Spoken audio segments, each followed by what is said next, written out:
Welcome to the Guthrie Family Podcast. I'm Danny, and this is Haley. This podcast is about parenting and relationships. Thanks for joining us, and let's get into the podcast. So in this podcast, we're going to talk a little bit about our story and why we decided to foster and adopt. We're also going to talk a little bit about our relationship. But just to give you a little bit about on our background, who we are, where we come from, why we decided to do, why we decided to foster and eventually adopt. And kind of just who we are. So you want me to go to first or you want to go first? You go ahead. So growing up, I was a latchkey kid. My parents got a divorce when I was about 8. And not long after that, my brother went to go live with my dad. And then not long after that, my sister went to go live with my dad. And it was just kind of me and my mom for a while. And she had began to work 2 jobs. So I didn't see a lot of her. And back then, we didn't have cell phones.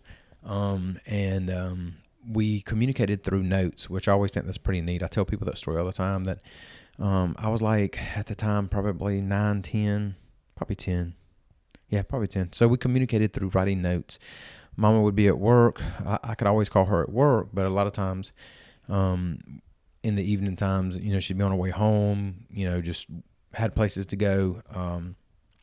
And we would, I would leave her a note if I was staying the night with one of my friends or, you know, whatever it may be. I would communicate with her through a note, and she would do the same with me. She would write a note the next day if she was leaving for work and I wasn't back home yet. So anyway, long story short, I was just kind of a latchkey kid. I was one of the kids in the trailer park. I was a trailer park kid, an apartment kid. And then after my parents got a divorce, me and my mom still moved once a year. So we were in apartments and trailer parks and, you know, all these different places, a lot of different schools. I think that has something to do with my personality, because when you go to a lot of different schools, you don't wait on people to be kind to you or nice to you. You go make friends. If you want friends, you go make friends. So anyway, so I think that has a little bit to do with my personality, but, yeah, so I was a latchkey kid. These parents of my friends was really kind to me. Their door was always open. I was just one of the kids. I would come over to the house, and instead of knocking and saying, "Hey, it's Danny," I would just walk in. If they were eating supper, I would just kind of sit down at the table, and they would feed me. And I was just one of the kids. You know, if they planned to do something and I was around, I went with them. And you know, I didn't realize how important that was as a kid. You know, as a kid, I was just one of the kids. I didn't really understand how important that was. But as I grew up and started having my own kids, I realized how important that was for those other parents who, I'm sure everybody has their own problems, took in a neighborhood kid and just kind of allowed him to be a part. And that was one of the big factors to me when we started fostering to ultimately decide to foster and do it locally, or foster and adopt locally, is because I wanted to help the kids kind of like I was. That I had my mom, but you know, she was busy.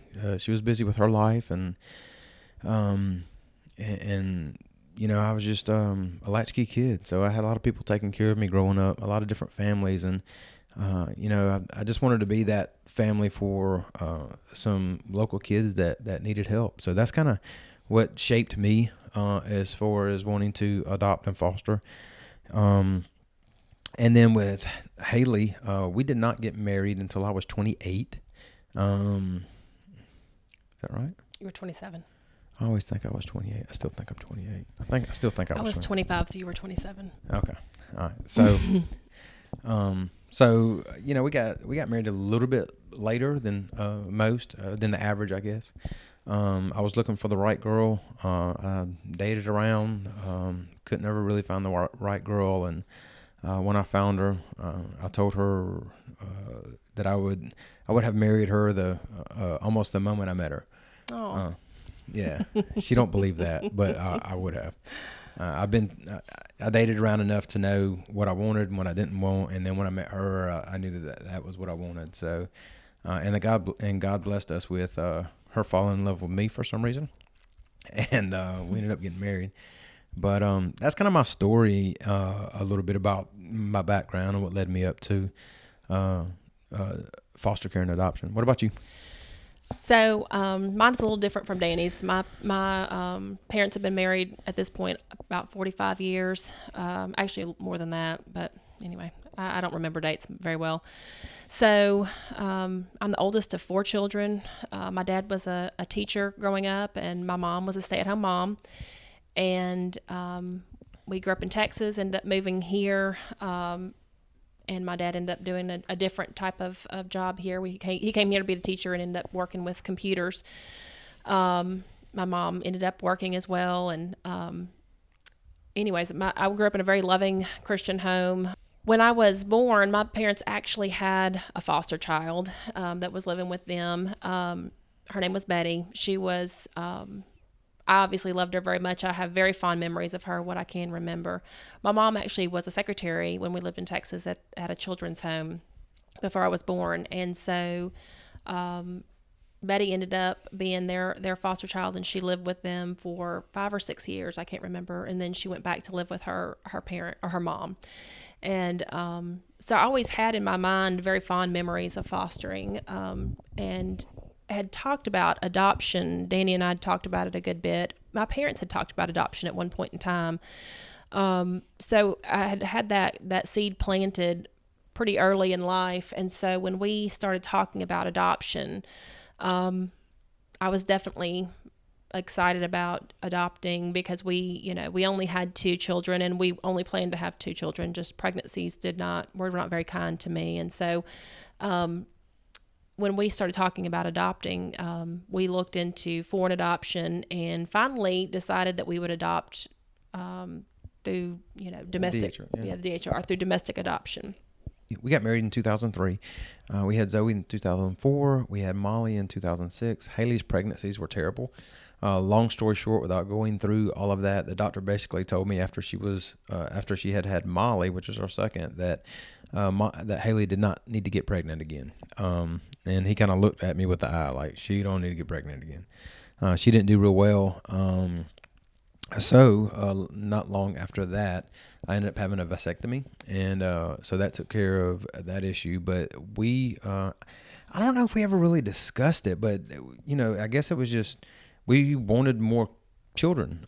We did discuss it. We talked about how before you had the vasectomy, you said, well, we can always adopt. That's something that I would love to do. And so but I don't know if we had a discussion like, hey, we're going to have 4 kids, or we're going to have 3 kids, or we're going to have 7 kids. In our minds, I think we thought we were going to have 3. I think we were going to adopt 1 child. Yeah. I think that was the plan in my mind. I don't know if we actually verbalized that, but... okay. So, but we know we never have dreamed that we would have 7 children. I mean, neither. It's amazing how the Lord works as far as that. He grows you as you need to grow, and He knows best. So He knows when to put things on you. God's timing is perfect. So we started our classes, and those are 12 weeks of classes, and they're about 3 hours each class. Right. And basically, they're teaching you how to bring in children from other families and what your goal is as a foster parent versus adoptive. They do talk about each, it's really hard to adopt through the DHR if you're not a foster parent. And so that was one thing that we considered. But about 2 or 3 weeks into it, Danny called me and said, hey, I really think we've been called to be adoptive parents and not foster parents. Yes. So Danny called me and said, I really feel like we've been called to be foster parents. And I said, yes, I know. Yeah. And so nothing really changed. We continued on with the classes. We finished up the classes, and then long story short, about 5 or 6 months after we finished up the classes, we got our first placements. That was actually Jackson and Jaden. Jaden was 2 years old when we got him, and Jackson was 6 months old. And I hear a lot. We're going to talk a little bit about the foster care, but I hear a lot of people say when they see our family now, like, I don't know how you did it. Like, it's they give the excuse of, I couldn't do that. I couldn't just let them go back. I love them so much. I love them too much. And it's definitely not easy, but that's I just want to say it's not an excuse. And God's called us to love them. And if they go back, they go back.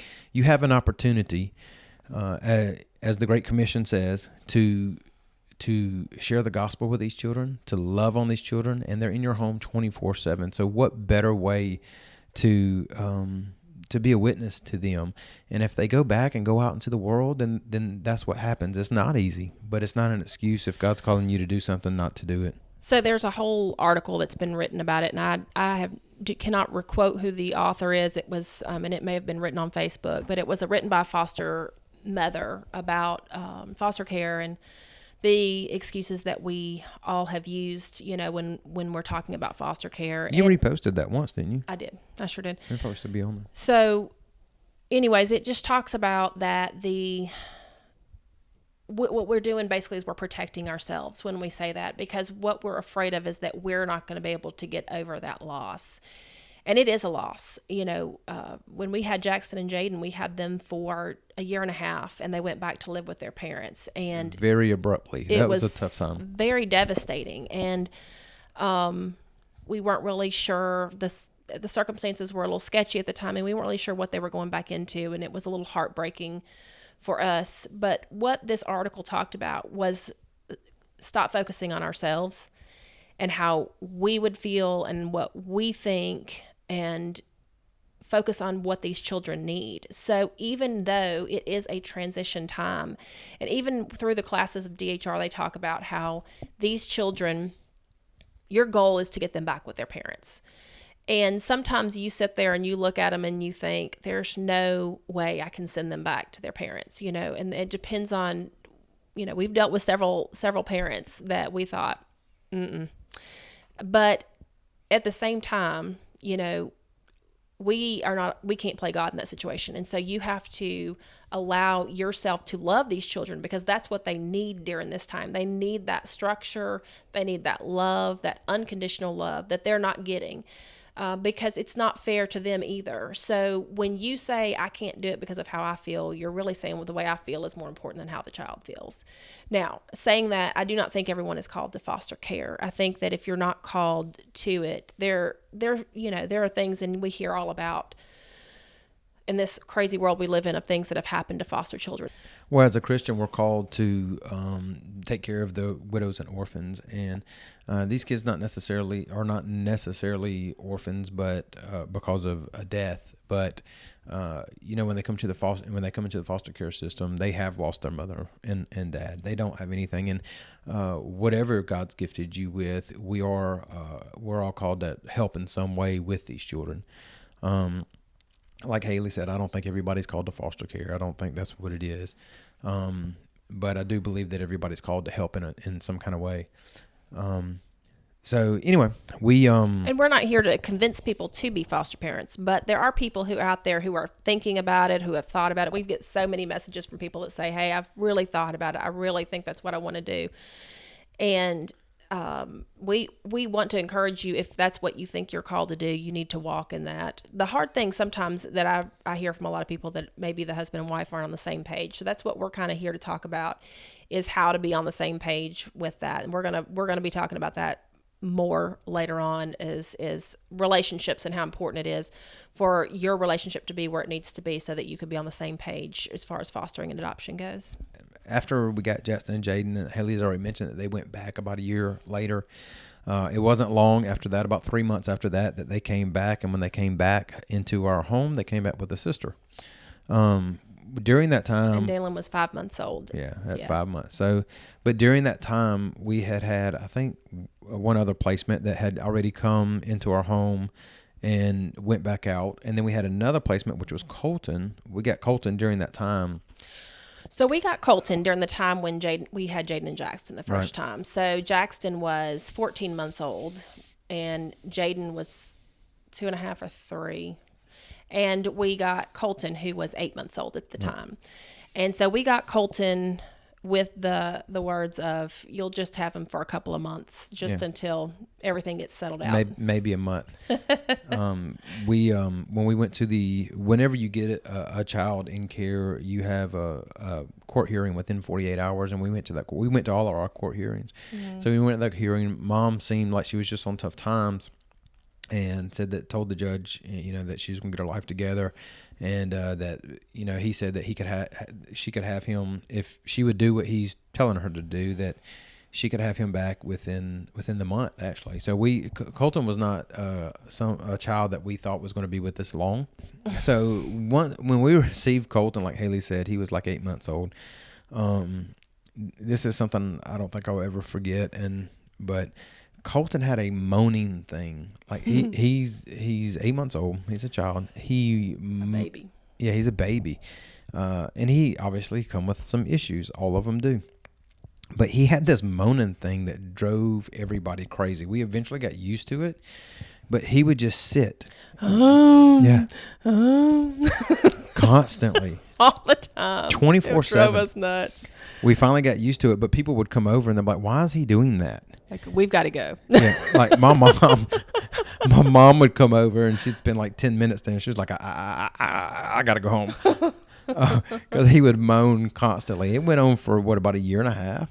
It went on for a while. It went on for a long time. It went on for a good while. He just, he'd done that from what I understand, he had done that pretty much for his whole life. He just didn't communicate well. Colton, he would develop mentally. He was a little slow to develop. I mean, he's caught up a lot.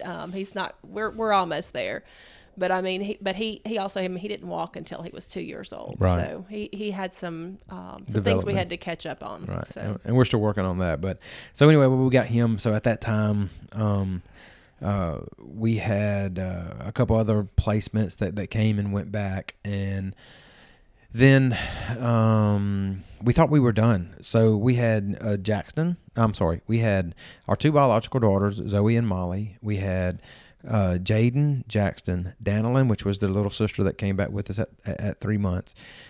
We had Colton. I think Colton's adoption went through first. Yes. And then about 10 months, 12 months after we got Danilyn, was it? No. So. No. You idiot. No, that's not what I was saying, but no, that's incorrect. I can't remember exactly. We adopted them in December, and it was actually when their adoption was final in December. In March, we got a phone call, and they, at the time, I can't remember what year it was. Well, she's only 2.5. Yeah, I know. I'm not talking about her birth. I'm talking about the year we adopted them. So anyway, we adopted them in December. We don't have to give dates. We had, yeah. And then in March, we got a phone call from DHR saying that they had a sibling that had been born and was up at UAB in the NICU, and they wanted to know if we wanted her. And I'm going to be honest with you, I was a little hesitant just because we had just built a house. In the middle of all this, we were building a house. We lived in a 3-bedroom trailer while we were building our house because the kids had gone back to live with their parents, and then they all came back. And yeah, we had the 3 boys in 1 bedroom, Zoe and Molly in another bedroom, and then Haley and I, and then Danilyn in our bedroom. It was we were like sardines in there. It was packed. So we had just moved into our house not too long before, and so it was a little overwhelming, I guess, of a thought to think about bringing in another child. And at this point too, I'm 39 years old, so I was thinking I'm just too old to have babies. I just got to the point where I was sleeping through the night, and so anyways, I said, let me pray about it. Just let me think and pray about it. And she called me and told me about it. She said, they have another baby they just called us about. And I looked at her. I said, no way. We're done. And you always say yes. You act like it. You may think that on the inside, but you always say yes. No big deal. Just one more. And I'm like, yeah, I know, because I'm the one that's up in the middle of the night. I guess that's the difference between what I think and what I say. Probably so. But anyway, so we... I just could not justify it in praying and thinking about it. I couldn't justify leaving her there or giving her to another family when she had siblings here. And I know that for people who are adopted, everybody who have talked to said it's really important to have somebody who's blood related to you, to have contact with them. They always look, and they're always going to go back and talk to parents and siblings and all that. And so I thought it's really important for her. I mean, I just could not face this little girl coming later on in life and saying, you had all my siblings. Why couldn't you just have taken me, so that I could have grown up with my brothers and sisters. And so I called them back and said, okay, we're going to do this. And so every night after work. But don't call us again. Every night after work, I would drive up to the NICU at UAB, and I would sit and hold her because I felt so bad that she was up there just by herself in the hospital. The nurses were so sweet to her, and they held her a lot because they knew that she didn't have anybody. Yeah. And Mom had left pretty quick after she was born, and one of the reasons she was still in the hospital is because when she was born, they said that she was full term or pretty close to being full term. She was full term, and she was 3 pounds 11 ounces. Yeah. So she was tiny, very, very small. They had to get her up to 4 pounds before they could release her. So basically, Haley and I drove back and forth to Birmingham almost nightly to kind of just hold her and love on her. And she finally got up to weight, and we finally brought this little squirrel home. Well, and thankfully, too, with her and with Danlin, we've talked about daycare and that being an issue, but with babies, it's really hard to find placement. So I have this friend Shannon, and I called her and I said, listen, I've got this baby and I can't get placement for daycare. And she said, just bring them over on your way to work and I'll keep her. So if you ever foster, you need a Shannon in your life. So Shannon kept both Danlin and Kirsten for me for a long time. I mean, probably almost a year each time, maybe even over. And that's how we were able to get around that, because we brought home this little baby, especially with Kirsten, and she was so little, and just thinking about bringing her, there's no way I would have put her in daycare. So anyways, so she kept her for us, and then that's how we went to work the next day. So that's what you do with foster care. You pick them up from the hospital and you go back to work the next day, and you may be up all night taking care of them, but then you've still got to go to work the next day. So you don't get that newborn time, whenever you foster. So that is something, but I don't know, somehow you work around it. So we managed to survive it. You have good friends that help out. That's a definite. And that's something that I would encourage people to do is if you're not called necessarily to fostering, but of a foster family, step in there. Don't just give them, hey, call me if you need me. Don't do that. Get in there and bring them dinners, and come and just say, hey, if you guys are not working, we're going to take your kids tonight so you can go out. Just get involved with their lives. Be a part of their lives and involved. Shannon was involved with our lives, helped us out greatly during that time. We had a couple other people that helped out. Brought us dinners and things like that, just to kind of help us out. So if you're not called to foster care, then you're definitely called to help out a family that is. And I would encourage you to do that. So we need Christian foster parents. And if you feel like the Lord's calling you to foster, we just want to encourage you to obviously look into it. It's not going to be easy, but if He's called you to do that, then you need to do that. Absolutely.